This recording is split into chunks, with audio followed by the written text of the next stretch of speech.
We begin with the objections to the argument from religious experience. There are 3 objections that I wish to point out in this discussion. First, religious experience is too amorphous and disparate for us to generalize. So there are so many stories about miracles and encounter with the holy, and while it is not a problem to the believer or the faithful, the non-believers would often argue that it is something that is difficult to prove as true.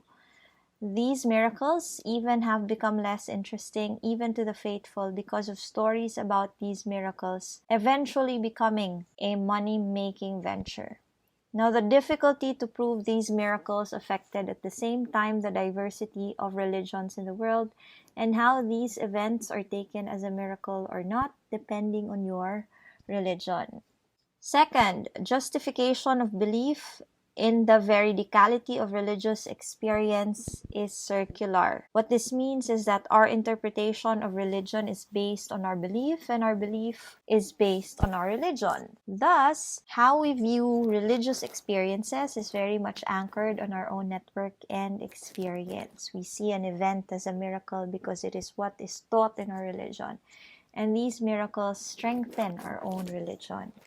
Third, religious experience has the liability of not being confirmed in the same way that perceptual experience is. Example, if you look at the sky during sunset and you see a purple sky, which is quite different than the usual red-orange sky, you can explain such event and can verify it. There is an empirical data that can support it. So a purple sky can only happen when it is going to rain because of the high moisture in the atmosphere.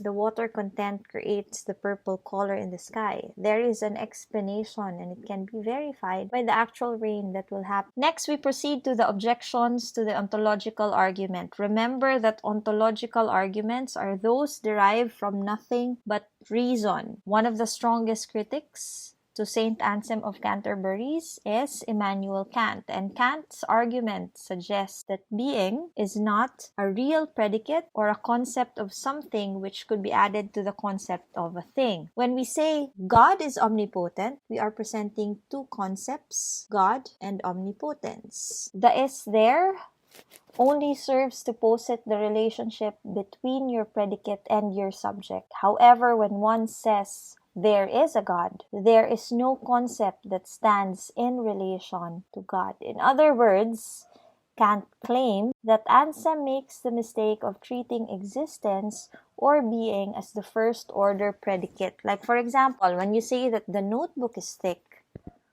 you are describing a property of the notebook. But if you say the notebook exists, there is nothing added to the concept but saying only that the concept is exemplified, or you are merely granting an example or a possibility.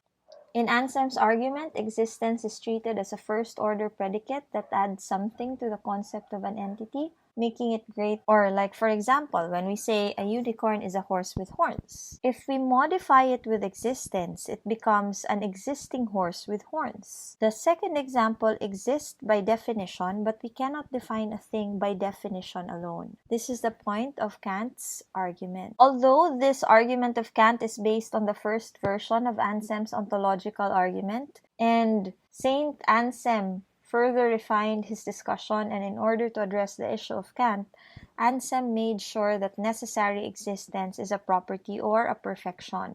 That is, the refined or second version states that it is possible that God exists. God must be conceived as being the greatest possible being. The greatest possible being must be a necessary being. The existence of a necessary being must be either impossible, merely possible, or necessary.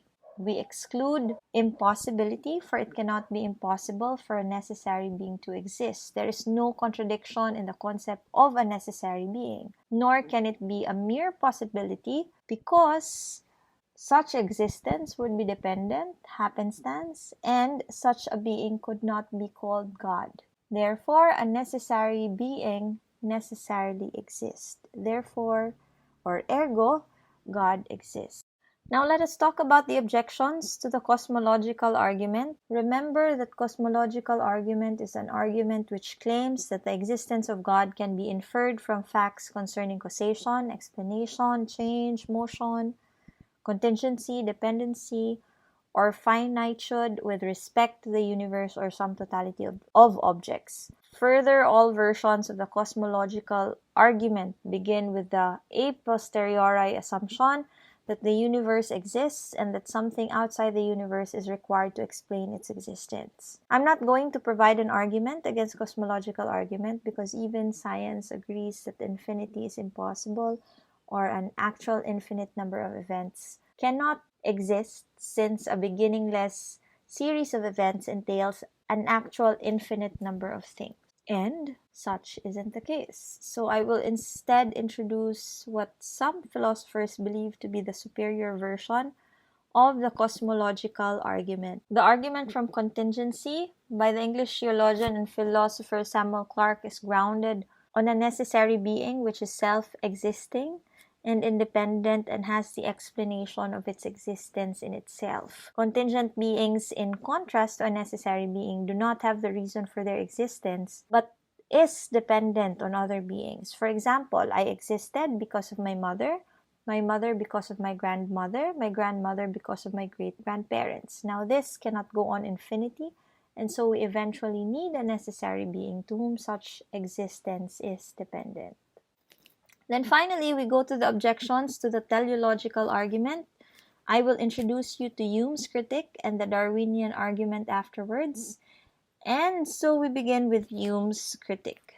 Hume's critique is an attack to William Paley's teleological argument. Remember that in William Paley's, the world and the world maker are likened to the watch and the watchmaker.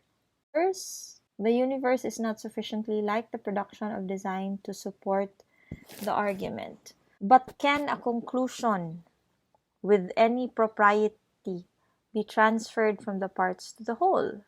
Does not the great disproportion bar all comparison and inferences? From observing the growth of a hair, can we learn anything concerning the generation of man? Now, the argument used in Paley's argument is inductive, where a conclusion is derived from particular instances. According to Hume, we cannot argue from the parts to the whole, or if we are to rephrase it, a particular cannot represent the universal. Of course, this is not applicable to everything because inductive reasoning is a method which can be used especially if the subject is a perfect or valid representation of the whole. But then again, when can we use it validly? When can a particular be perfectly representative of the whole? If we are to provide an example to Hume's argument, it will sound like this. A is a student in Xavier University. She is an intelligent student.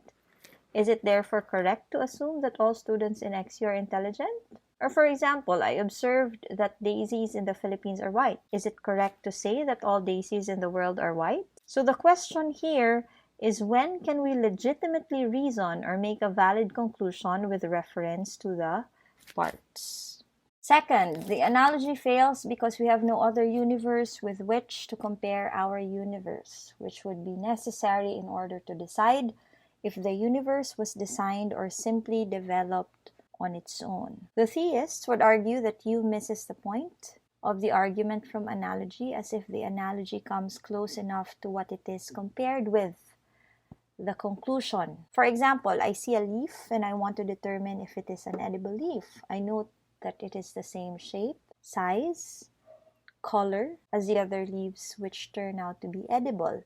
Therefore, this leaf should be edible. Similarly, the world resembles man-made machines, so it probably has a property of having an intelligent designer. Hume finds this argument problematic because the idea of God is being finitized or limited. We then become guilty of anthropomorphism, or the tendency to humanize God.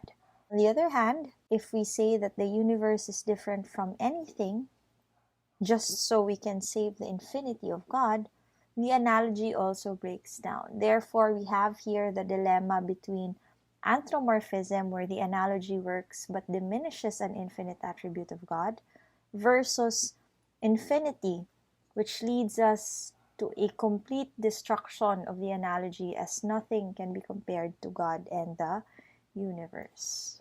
Third, the so-called design of the universe seems to be flawed with evil and inexactness, which leads to an inference that the designer is not intelligent or imperfect. This is the most common argument of people. If there is a God, why would he allow evil to thrive?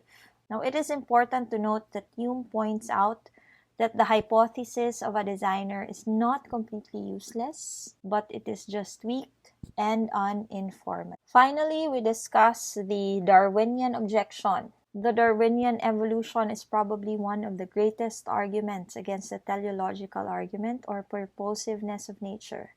Charles Darwin, in his Origin of Species, observed that the process of development from simpler living organisms to more complex ones took place gradually over many centuries through an apparently non-purposive process of trial and error, of natural selection, and survival of the fittest. Again, why is this significant? It is because this Darwinian evolution provides a non-purposive alternative to the classical notion that the universe must have been created for a purpose.